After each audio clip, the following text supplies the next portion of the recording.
মাঘী পূর্ণিমা স্নান চলছে গঙ্গাসাগরে। গঙ্গাসাগরে যখন স্নান হয়, অর্থাৎ মকর সংক্রান্তির স্নান যখন হয়, সেই মকর সংক্রান্তির স্নানটা হচ্ছে একটা মিনি ভারতবর্ষের রূপ নেয়। সেই মকর সংক্রান্তির স্নান যেটা এবছরে হয়েছিল 14ই জানুয়ারি থেকে 15ই জানুয়ারি দুপুর 1টা 19 থেকে, আর পরের দিন দুপুর 1টা 19, অর্থাৎ 14ই জানুয়ারি দুপুর 1টা 19 থেকে 15ই জানুয়ারি দুপুর 1টা 19-এর মধ্যে সেই স্নানে যে ভিড় ছিল সেটা কিন্তু একটা মিনি ভারতবর্ষের রূপ। মিনি ভারতবর্ষ কেন?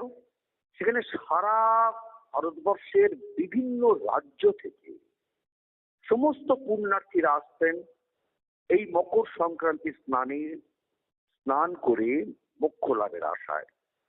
স্নান তো পরপর আছে, সরস্বতী পুজোর স্নান আছে, আর আজ যে স্নান সেটা হচ্ছে মাঘী পূর্ণিমার পুণ্য স্নান। এই মাঘী পূর্ণিমার যে পুণ্য স্নান এ প্রত্যেক জায়গাতেই সেখানেতে হচ্ছে।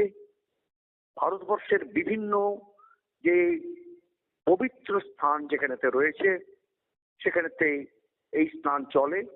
কিন্তু গঙ্গাসাগরে এই মাঘী পূর্ণিমা স্নান এটা কিন্তু বলা যায় একটা মিনি গঙ্গাসাগর স্নানের সময়, অর্থাৎ মকর সংক্রান্তি স্নানের একটা মিনি একটা অংশ। এখানে ভিড়টা খুব কম হয় না। তার কারণ যে এলাকার মানুষ শুধু নয়, শুধু একমাত্র পশ্চিমবঙ্গের বিভিন্ন যে জায়গা থেকে, জেলা থেকে সে মানুষরা আসেন যারা কিনা মকর সংক্রান্তি স্নানের ভিড়কে ঠিক মতো হয়তো উপেক্ষা করে, মানে ভিড়ের জন্য আসতে পারেন না, হ্যাঁ, ইচ্ছে থাকলেও উপায় থাকে না, তারা কিন্তু এই মাঘী পূর্ণিমা স্নানটা কিন্তু সারেন। এবং এই মাঘী পূর্ণিমা স্নানটার জন্য প্রচুর ভিড় হয়, প্রচন্ড ভিড় হয়।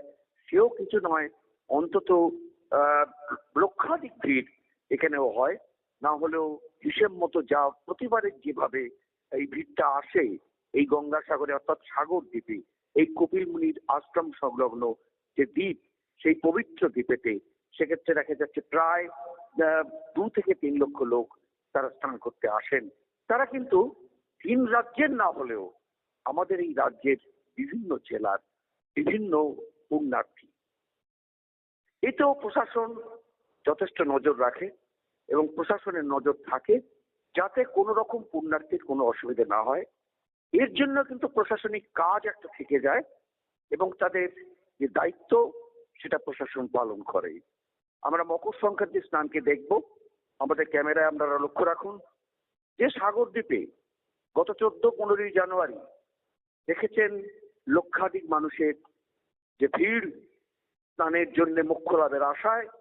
আজও কিন্তু একটা পূর্ণ স্নান, এই মাঘী পূর্ণিমা স্নান আমরা দেখবো আমাদের ক্যামেরায়।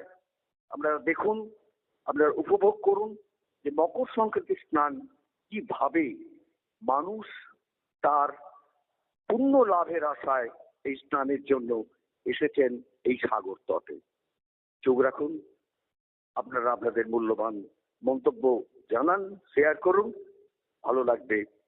এই গঙ্গাসাগরে অর্থাৎ সাগর দ্বীপের মকর সংক্রান্তির পূর্ণ স্নান। মকর সংক্রান্তির পূর্ণ স্নান নয়, এই স্নানটা মাঘী পূর্ণিমার পূর্ণ স্নান। মকর সংক্রান্তির স্নানের পর যে স্নানটা আজকের আছে সেটা হলো মাঘী পূর্ণিমার পূর্ণ স্নান। যে মকর সংক্রান্তির স্নান আপনাদের বারবার আমি দেখিয়েছি, অনেকবার আপনারা দেখেছেন, এবং প্রতিদিন এই আমাদের এই গ্রামীণ কৃষি শিল্প সমাচারের এই যে ইউটিউব চ্যানেলেতে আপনারা দেখেছেন মকর সংক্রান্তি স্নান যতটা দেখাবার চেষ্টা করেছি আমি।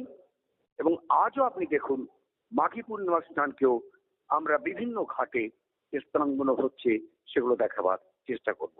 আসুন দেখে নিই, যেভাবে দেখেছিলাম মকর সংক্রান্তি স্নান আজও দেখি না এই মাঘী পূর্ণিমার পূর্ণ স্নান।